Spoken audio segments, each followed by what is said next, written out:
But perhaps above all, we may fear the questions we will be asked if we stand up against Nassar's sentence. What will we say when people who are already hostile to transformative justice aggressively demand a solution for addressing Nassar's abhorrent violent actions? What's your alternative to a death sentence for someone who commits acts as heinous as Nassar's?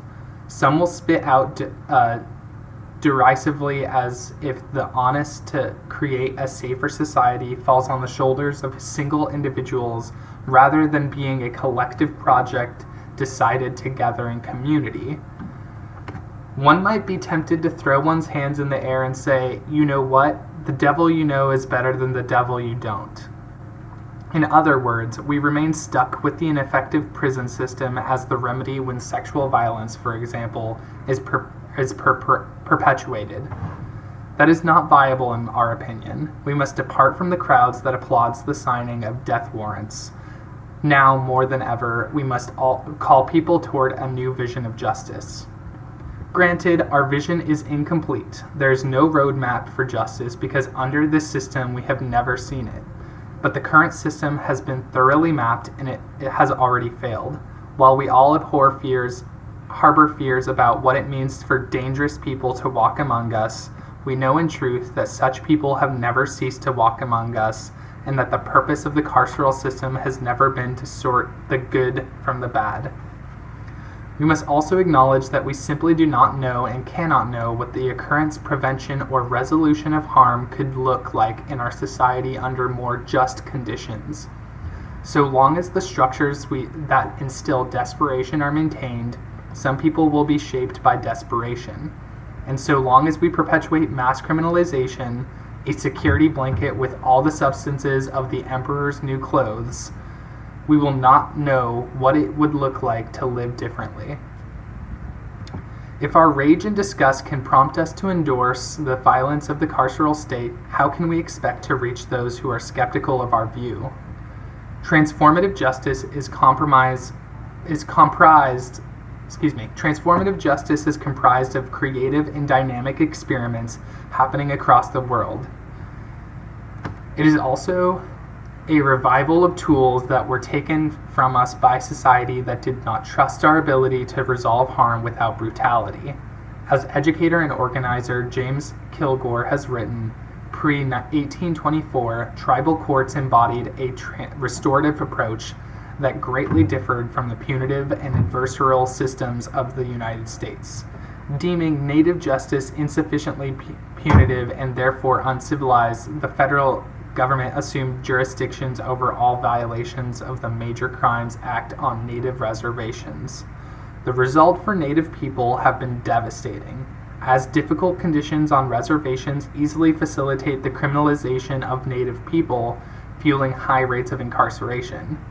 That doesn't mean all hope is lost. Efforts like the Hollow Water First Nations Community Holistic Healing Circle, a community justice initiative geared towards reconciliation, illustrates the reclamation is possible. By establishing a healing justice practice grounded in an Anishinaabe teachings, the Hollow Water community has developed a means to interpret cycles of intra-community abuse and incarceration. But as with so many justice infrastructures lost to colonial violence, we are not simply talking about the need to dismantle a larger system. We're talking about a process of construction and creativity for all peoples whose system of justice were upended or eradicated by the American political project. Neutralizing perceived threats in an endless game of legal whack-a-mole is not a path toward safety. To create a safer environment, people and circumstances must be transformed. We cannot discuss policing, prosecution, judges, or prison systems without acknowledging the prison system as a mechanism of societal death and exploitation. When you say, what would we do without prisons? What you're really saying is, what would we do without civil death, exploitation, and state-sanctioned violence? That is an old question, and the answer remains the same. whatever it takes to build a society that does not continuously rearrange the trappings of annihilation and bondage while calling itself free. To know freedom or safety and to make peace with our own fears, passive punishments must be replaced with active amends and accountability. Transformation is possible, but it will not be televised and it will not be facilitated by the likes of Judge Rosemary Aquilina. We want more justice for Breonna Taylor than the system that killed her can deliver. With Andrea Ritchie, Essence, July 2020. Calls for arrest for the police officers who killed Breonna Taylor are intensifying daily. Breonna's family, community, celebrities, social media, black women, and allies across the United States are demanding equal justice for our sister slain by police. Many of these calls point to the arrest of officers who killed George Floyd and Rayshard Brooks days and weeks after their deaths, compared to the fact that there have been no arrests in Breonna's case more than 100 days after she was killed as she slept in her bed in her home. One officer, Brett Hankinson, who has been fired, the other two remain on administrative leave. Both the FBI and Special Kentucky Prosecutor are investigating Breonna's killing and whether charges can be brought against the officers. We fully support demands for accountability for Breonna's death and her family and loved ones' quest for justice. When the agents of the state act violently against an individual and, in this case, callously and negligently take their life, there is no doubt that collective responses are absolutely warranted and essential. Collective responses can include uprisings, demands that the officers involved be fired and never allowed to serve in positions of power again, community campaigns to defund the police, and calls for compensation, healing, and repair for people harmed or the family left behind. Calls for prosecution and imprisonment are just one of the many possible collective responses to a clear injustice. Of course, individuals, families, and communities, including Breonna's, are entitled to decide on their own paths for justice, including seeking justice in courts and criminal punishment. As prison industrial complex abolitionists, we want far more than what the system that killed Breonna Taylor can offer, because the system that killed her is not set up to provide justice for her family and loved ones. Experience shows that officers who harmed are rarely arrested by the departments that employ them, and prosecutions and convictions are even more unlikely. Since 2005, there has been more than 110 prosecutions of police officers. There have only been 110 prosecutions of police officers who shot people, while police have killed 1,000 people a year on average since 2014. There were convictions in less than 42 cases, usually on lesser charges. Even when convicted, police officer sentences, such as 2-year sentence handed down to Johannes Marshall for killing Oscar Grant by shooting him point blank in the back of the head on a subway platform as he lay on the ground, the 3-year sentence for a former Chicago police commander, John Burge, who tortured confessions from over 100 black men and women, or the 7-year sentence Jason Van Dyke is currently serving for murdering Laquan McDonald, rarely bringing satisfaction or healing to families in harmed communities. The number of prosecutions of police officers has not increased in spite of consistent uprisings and attention to police violence over the past decade, because the law ultimately protects them. The officers who killed Breonna Taylor will claim self-defense because of a confused, half-asleep person defending his home and his fiancée against what he reasonably believed to be a home invasion fired shots. And even if they are arrested and brought to trial, if past experience is any indicator, the law will once again provide them with cover for killing another black person. Meanwhile, countless black women and trans people who act in self-defense when police fail to protect them languish in prison, denied the right to assert self-defense because our legal system deems that they have no legitimate selves to defend, while consistently legitimizing the use of deadly force by officers who reasonably believe Their lives are in danger, no matter how flimsy or rooted in deeply entrenched criminalizing narratives about black people this belief might be. Why are we asking the police to stop being the police over and over again? Ultimately, calls for collective responses rooted in arrest and prosecutions are likely to lead to dead ends and deep disappointments. But even if successful, the arrest, conviction, and sentencing of individual cops represent an exception to the rule. The rule is impunity. Focusing on arrests leaves the whole system intact. As the popular chant goes, indict, convict, send the killer cops to jail, the whole damn system is guilty as hell.